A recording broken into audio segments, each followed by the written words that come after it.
2026 కర్కాటక రాశి ఉగాది ఫలితాలు. ఆదాయం 11, కానీ అష్టమ శనిగండం. ఈ జాగ్రత్తలు తప్పనిసరి. అందరికీ నమస్కారం. 2026 మార్చి 19న మనకు ప్రవేశించబోతున్న శ్రీ పరాభవనామ సంవత్సరంలో కర్కాటక రాశివారి జాతక గమనం, గ్రహ సంచారాలు మరియు వారు అనుభవించబోయే శుభాశుభ ఫలితాలు ఎలా ఉండబోతున్నాయో, ఆదాయ వ్యయాల లెక్కలు వారి జీవితంపై ఎలాంటి ప్రభావాన్ని చూపబోతున్నాయో ఇప్పుడు మనం ఈ వీడియోలో తెలుసుకుందాం. ఈ నూతన సంవత్సరంలో కర్కాటక రాశివారి వార్షిక పంచాంగ గణాంకాలను నిశితంగా పరిశీలిస్తే ఆదాయం అత్యద్భుతంగా 11గాను, వ్యయం కేవలం 8గానూ ఉంది. అలాగే సమాజంలో గౌరవ మర్యాదలను సూచించే రాజపూజ్యం 4గా ఉండి అవమానం 7గా గోచరిస్తోంది.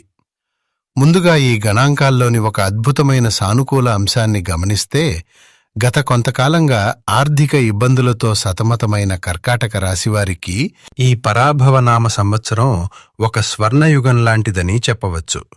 ఆదాయం 11 మరియు వ్యయం 8గా ఉండటం వల్ల రాబడికి మించిన ఖర్చులు ఉండవు. మీ చేతిలో డబ్బు నిలుస్తుంది. అలాగే భవిష్యత్తు అవసరాల కోసం అద్భుతమైన పొదుపు చేయగలుగుతారు. అయితే గ్రహ సంచారాలను లోతుగా గమనిస్తే కర్కాటక రాశివారు ఈ ఏడాది సామాజికంగా అత్యంత అప్రమత్తంగా ఉండాల్సిన సమయం ఇది. ఎందుకంటే కర్మకారుడైన శని భగవానుడు మీ రాశికి 8వ స్థానంలో సంచరిస్తూ మీకు అష్టమ శని ప్రభావాన్ని చూపుతున్నాడు. అష్టమ శని నడుస్తున్నప్పుడు ఎంతటి అదృష్టం ఉన్నా చేసే పనుల్లో అడుగడుగునా ఆటంకాలు ఎదురవుతాయి.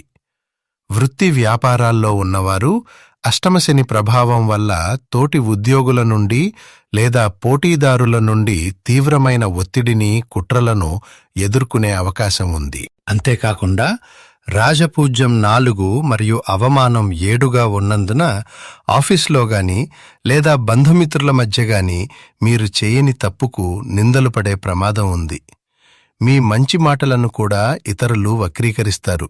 శ్రీ కనకదుర్గమ్మ తల్లి ఆశీసులతో జ్యోతిష్యం చెప్పగలరు అమ్మవారి ఉపాసకులు రామచంద్ర సిద్ధాంతి గారు. మనలో చాలా మంది కొన్ని చెప్పుకోలేని సమస్యలతో బాధపడుతుంటారు. అంటే ప్రేమ, పెళ్లి, ఉద్యోగం, ఆరోగ్యం, వ్యాపారం, సంతానం, భార్యాభర్తల సమస్యలు, మనశ్శాంతి లేకపోవడం, ఇలాంటి మీ యొక్క ప్రతి ఒక్క సమస్యకు 100% పరిష్కారం చేయగలరు. స్త్రీ మరియు పురుష వశీకరణం ప్రత్యేకమైన మంత్ర పద్ధతిలో చేయగలరు. అయితే ఆలస్యం చేయకుండా నమ్మకంతో ఒకసారి ఫోన్ చేయండి. మీ సమస్యలకి పరిష్కారం దొరుకుతుంది. నాది గ్యారంటీ. అయితే సంప్రదించవలసిన నెంబర్ రామచంద్ర సిద్ధాంతి గారు 9013393338.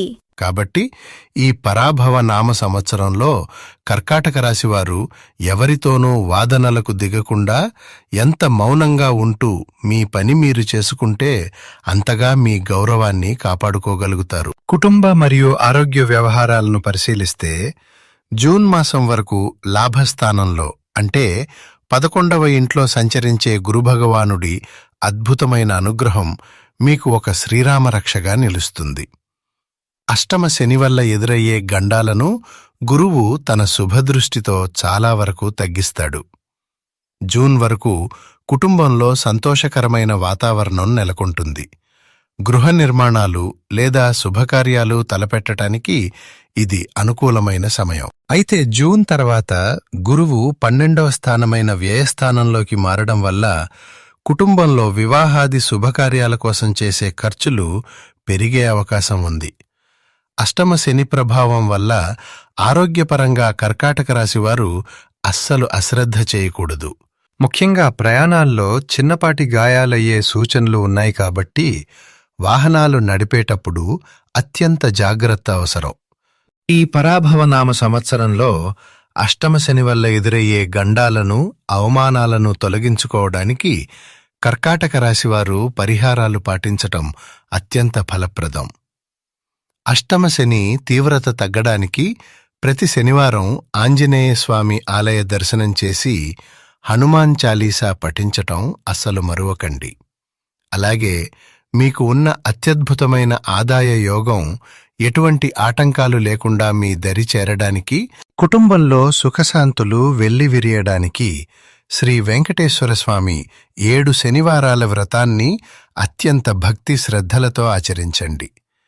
7 వారాల పాటు స్వామివారికి విశేష పూజలు చేసి వ్రతకథను పఠించటం వల్ల శని దోషాలు పటాపంచలై తిరుమల శ్రీవారి సంపూర్ణ ఆశీస్సులు మీకు లభిస్తాయి.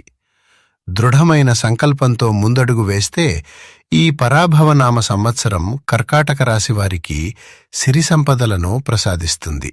ఈ వీడియో మీకు నచ్చినట్లయితే లైక్ చేయండి, మీ మిత్రులకు షేర్ చేయండి. మరిన్ని ఆధ్యాత్మిక విశేషాల కోసం మా ఛానల్ను సబ్స్క్రైబ్ చేసుకోండి మరియు మీ అమూల్యమైన అభిప్రాయాలను కామెంట్ చేయండి. ధన్యవాదాలు.